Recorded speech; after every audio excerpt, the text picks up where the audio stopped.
Hello everyone, welcome to Commodities Podcast. This is Rakesh Khanna from Sharekhan BNP Paribas. Today we have an update on gold.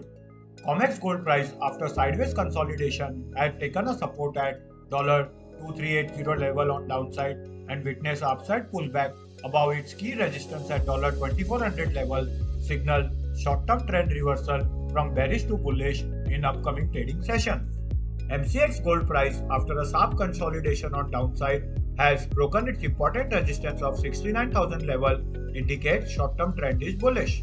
However, key important resistance is at 69,700 level and break above will surge the price further up till 70,500 and 71,000 level in near term. On the other hand, key support hold at 69,000 level on downside and break below will act as a trend reversal. The price indicator is bullish. Thank you. Investment in securities market are subject